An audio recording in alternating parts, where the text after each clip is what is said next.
ஹதீஸ் வந்திருக்கிறது. ரசூலுல்லாஹ்வுடைய பிரதானமான உபதேசங்களில் கட்டுப்பட்டது துஹா தொழுகையை நீங்கள் விட்டுவிடாதீர்கள், பல்வேறு விதமான பரக்கத்துகள் இதில் இருக்கிறது. அதற்கு அபூ ஹுரைரா ரலியல்லாஹு அன்ஹு அவர்கள் அறிவிப்பார்கள், புகாரியிலே பதிவாக இருக்கும், ரசூலுல்லாஹ் எனக்கு பிரத்யேகமாக சொன்னார்கள், வசியத் செய்தார்கள், உபதேசம் செய்தார்கள் 3 விஷயத்தை கொண்டு. அந்த 3லே முக்கியமானது ஸலாத்துல் துஹா, துஹா தொழுகையை நீங்கள் கைவிட்டு விடாமல் கடைபிடியுங்கள் என்று எனக்கு சொல்லித் தந்தார்கள். நாம் கேட்டு கிடைத்த அருள் என்பது இருக்கலாம். வாழ்க்கையிலே கேட்காமலேயே பல அருளை அல்லாஹ் நமக்கு தந்திருக்கிறான், பல்வேறு நிஅமத்துகளை தந்திருக்கிறான். அதிலே முக்கியமானது, பிரதானமானது, நாமெல்லாம் அல்லாஹ் என்று இறைவனை ஒருவன் என்று ஏற்றிருக்கிறோம். இறை தூதர் முஹம்மது நபி ஸல்லல்லாஹு அலைஹி வஸல்லம் அவர்களுடைய தூதுத்துவத்தை ஏற்ற ஒரு ஈமானை பெற்ற இறை நம்பிக்கையாளர்களாக இருக்கிறோம். அன்பிற்குரியவர்களே, இது ஆகப்பெரிய கிருபை, ஆகப்பெரிய நிஅமத், அருள்.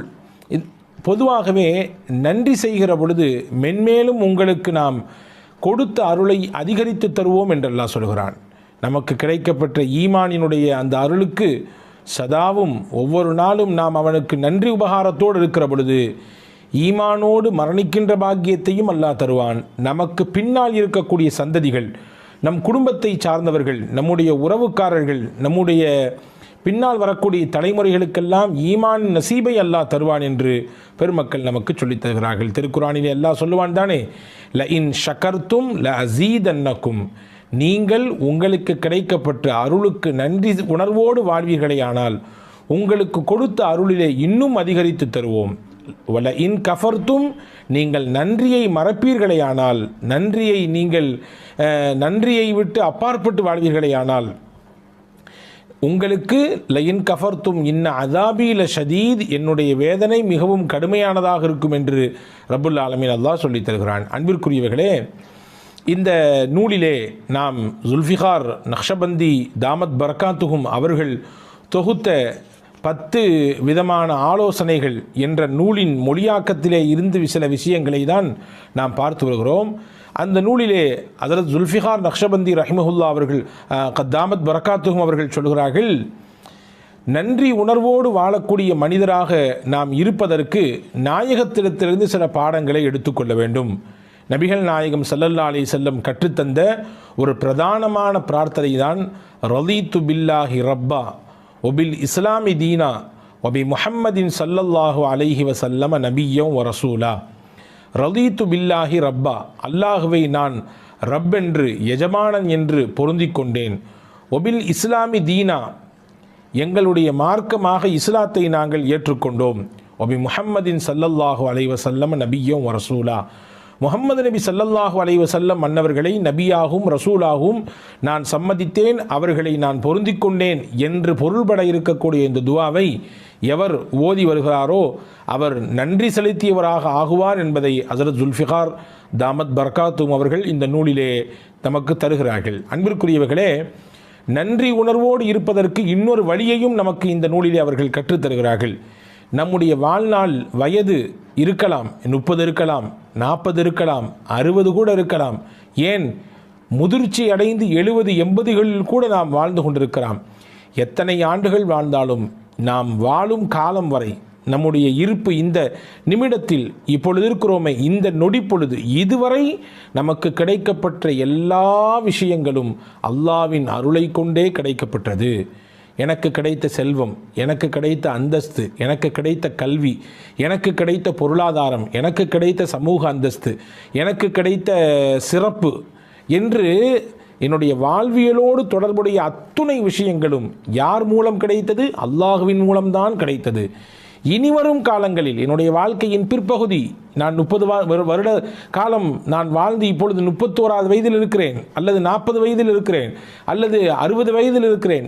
இனி என் ஹயாத் முடியும் வரை, என்னுடைய வாழ்க்கையின் கடைசி வரை கிடைக்கக்கூடிய விஷயமும் அல்லாஹ்விடத்தில் தான் கிடைக்கும் என்ற நம்பிக்கையோடு ஒருவர் அந்த நிலைப்பாட்டை வெளிப்படுத்தக்கூடியவராக இருப்பாரேயானால் நிச்சயமாக அவரும் நன்றி உணர்வு மிக்கவர் என்பதை பெருமக்கள், குறிப்பாக ஹஜ்ரத் தாமத் பரக்காத்துஹும் ஜுல்ஃபிகார் தாமத் பரக்காத்துஹும் அவர்கள் சொல்கிறார்கள். அன்பிற்குரியவர்களே, என்னுடைய திறமையாலோ, என்னுடைய கல்வி அறிவினாலோ, என்னிடத்தில் இருக்கக்கூடிய செல்வ செழிப்பினாலோ, என்னிடத்தில் இருக்கக்கூடிய அதிகாரத்தினாலோ, என்னிடத்தில் இருக்கக்கூடிய பலத்தினாலோ எதுவும் கிடைக்கவில்லை, எல்லாம் அல்லாவின் அருள் என்ற எண்ணத்தோடு ஒருவர் தன்னுடைய வாழ்வை அமைத்துக் கொள்வாரையானால் அவரும் நன்றிக்குரியவர், நன்றி செலுத்தியவராக இருப்பார் என்பதை ஹஸரத் ஜுல்ஃபிகார் தாமத் பரகாத்துஹும் அவர்கள் சொல்லித் தருகிறார்கள். அன்பிற்குரியவர்களே, எனவே நன்றி உணர்வோடு வாழ வேண்டும். அது நம்முடைய கடைசி நிமிடத்திலே கலிமாவின் பாக்கியத்தை நமக்கு பெற்றுத்தரும். ஹஸரத் ரசூலுல்லாஹி ஸல்லல்லாஹு அலைஹி வஸல்லம் அன்னவர்கள் சொல்லக்கூடிய ஹதீஸ் பதிவு செய்யப்பட்டிருக்கிறது தானே,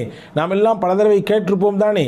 முஸ்லிம் ஷரீஃபிலே வருகிறது, ரசூலுல்லாஹி ஸல்லல்லாஹு அலைஹி வஸல்லம் சொல்வார்கள், அபூதருல் கிஃபாரி ரலியல்லாஹு அன்ஹு அவர்களுடைய அறிவிப்பு, குல் யுஸ்பிஹு அலா குல்லி சுலாமா மின் அஹதிக்கும் சதகா, உங்களிலே ஒவ்வொருவரும் தினசரி காலை உங்களுடைய உடலிலே இருக்கக்கூடிய ஒவ்வொரு மூட்டு எலும்புக்கு ஜாயிண்ட்டுகள் இருக்கிறது தானே, உடலிலே ஒவ்வொருவருடைய உடலிலும் ஜாயிண்ட்டுகள் இருக்கிறது. நீங்கள் விரலை எடுத்துக்கொள்ளுங்கள், இந்த விரலிலே 3 விதமான ஜாயிண்ட்டுகள் இருக்கிறது, 1, 2, 3. அதே போன்று உடலிலே எத்தனையோ ஜாயிண்ட்டுகள் இருக்கிறது. ஹஸரத் ரசூலுல்லாஹி ஸல்லல்லாஹு அலைஹி வஸல்லம் சொன்னார்கள், 360 ஜாயிண்ட்டுகள் இருக்கிறது, 360 மூட்டு இணைப்புகள் இருக்கிறது. இந்த ஒவ்வொரு இணைப்புக்கும் ஒவ்வொரு சதக்கா தர வேண்டும் என்றார்கள் ரசூலுல்லாஹி ஸல்லல்லாஹு அலைஹி வஸல்லம்.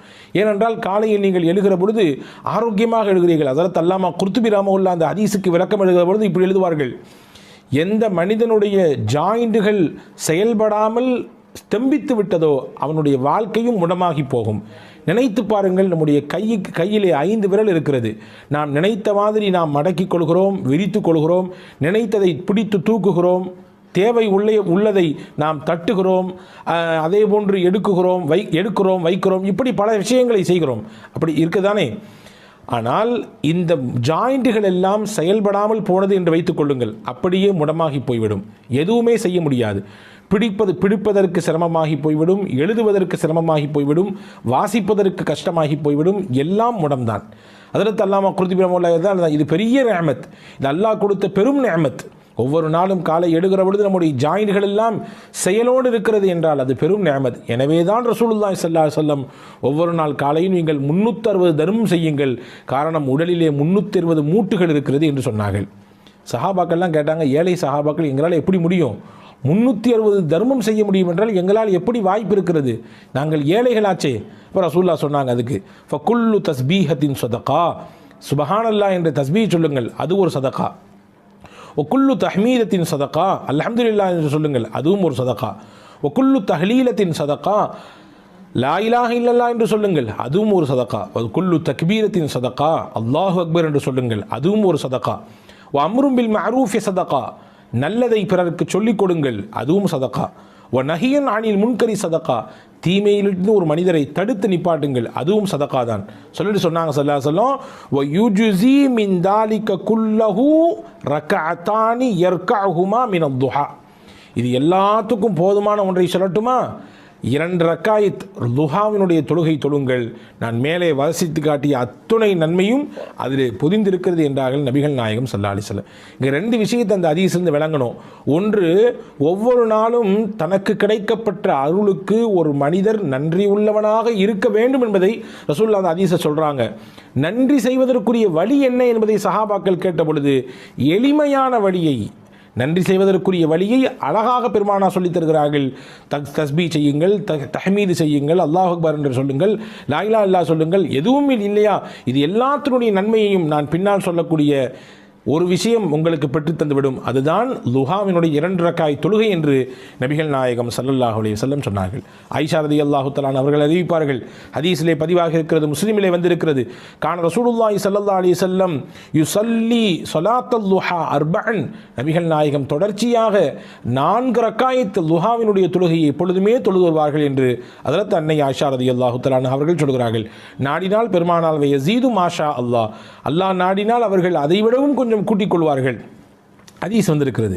ரசூலுல்லாஹ்வுடைய பிரதானமான உபதேசங்களில் கட்டுப்பட்டது லுஹா தொழுகையை நீங்கள் விட்டுவிடாதீர்கள், பல்வேறு விதமான பரக்கத்துகள் இதில் இருக்கிறது. ஹஜ்ரத் அபூ ஹுரைரா ரலியல்லாஹு அன்ஹு அவர்கள் அறிவிப்பார்கள், புகாரியிலே பதிவாக இருக்கும், ரசூலுல்லாஹ் எனக்கு பிரத்யேகமாக சொன்னார்கள், வசியத் செய்தார்கள், உபதேசம் செய்தார்கள் 3 விஷயத்தை கொண்டு. அந்த 3லே முக்கியமானது சொலாத்துல் லுஹா, லுஹா தொழுகையை நீங்கள் கைவிட்டு விடாமல் கடைபிடியுங்கள் என்று எனக்கு சொல்லித் தந்தார்கள். ஹதீஸிலே வந்திருக்கிறது, நபிகள் நாயகம் ஸல்லல்லாஹு அலைஹி வஸல்லம் சொல்லக்கூடிய ஹதீஸ். ஹஜ்ரத் அபூதர் ரலியல்லாஹு அன்ஹு, ஹஜ்ரத் அபூதருல் கிஃபாரியும் அபு தர்தா ரலியல்லாஹு அன்ஹு அவர்களும் அறிவிப்பார்கள். முஸ்னத் அஹ்மதிலே இந்த ஹதீஸ் பதிவாக இருக்கிறது. அல்லாஹ் சொல்வதாக ரசூலுல்லாஹ் சொன்னார்கள், யப்ன ஆதம், ஆதமுடைய மகனே, இர்க அலி மின் அவ்வலின் நஹாரி அர்பஅ ரக்அத்தின், எனக்காக வேண்டி பகலினுடைய ஆரம்ப பகுதியிலே 4 ரக்காய் தொழுதுவா, அக்ஃபிக ஆஹிரஹு, நீ அப்படி தொழுது வருவதை வளமையாக்கி கொண்டால், இந்த லுஹாவினுடைய தொழுகையை கடைபிடிப்பதை நீ வளமையாக்கி கொண்டால், அன்றைய நாள் முழுக்க உனக்கு உன் தேவைக்கு நானே போதுமானவன். அல்லாஹ் சொல்கிறான், உனக்கு என்னென்ன விஷயமெல்லாம் இருக்கிறதோ அத்துணைக்கும் நான் பொறுப்பு, நான் உனக்கு பொறுப்பாளியாக வந்து விடுகிறேன் என்று அல்லாஹ் சொன்னதாக நபிகள் நாயகம் ஸல்லல்லாஹு அலைஹி வஸல்லம் சொன்னார்கள். ஒரு ஹஜ்ஜி, ஒரு பரிபூர்ணமான உம்ரா, அதனுடைய நன்மையை பெற வேண்டும் என்ற ஆசை இருக்கிறதா, தினசரி துஹா தொழுது வாருங்கள் என்று பெருமானா சொன்ன ஹதீஸ் முஸ்லிமிலே பதிவாக இருக்கிறது. ஹஜ்ரத் அனஸ் இப்னு மாலிக் ரலியல்லாஹு அன்ஹு அவர்களுடைய அறிவிப்பாக, நாங்கள் எங்கள் வாழ்க்கையில் பரக்கத்தை எதிலிருந்து பெற்றுக்கொண்டோம்? லுஹா தொழுகையின் மூலமாக பெற்றுக்கொண்டோம். இன்று பரக்கத்தில்லை, மிகப்பெரிய பஞ்ச நிலை ஏற்பட்டிருக்கிறது, மாத வருமானம் போதாக்குறையாக இருக்கிறது, பத்தாக்குறையாக இருக்கிறது, எங்களுக்கு நெருக்கடியான வாழ்க்கை இருக்கிறது, ரஹ்மத்தும் பரக்கத்தும் வேண்டும் என்று கேட்கக்கூடியவர்கள் நிறைய நம்மிலே உண்டு. அவர்களுக்கெல்லாம் நபிகள் சொல்லக்கூடிய பாடம், லுஹா தொழுகையை கையில் எடுங்கள்.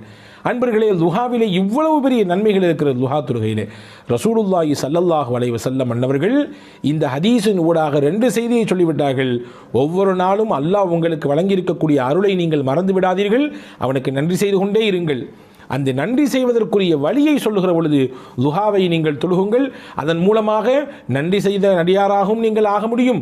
உங்கள் வாழ்க்கையிலே கிடைக்க வேண்டிய எல்லா விதமான விஷயங்களுக்கும் அல்லாஹ் உங்களுக்கு பொறுப்பாளியாக மாறுகிற உயர்ந்த அந்தஸ்திற்கு உயர முடியும் என்பதையும் நபிகள் நாயகம் ஸல்லல்லாஹு அலைஹி வஸல்லம் இந்த ஹதீஸின் வழியாக நமக்கு சொல்லித் தருகிறார்கள். அன்பர்களே, எனவே நன்றி உள்ள அடியாராக நாம் இருக்கிற பொழுது நிச்சயமாக நமக்கு அல்லாஹ் வழங்கியதை இன்னும் அதிகப்படுத்துவான் என்பது ஒருபுறம் இருந்தாலும், மறுபுறம் முக்கியமாக நம்முடைய கடைசி சமயத்திலே கலிமாவின் பாக்கியம் கிடைக்கும்.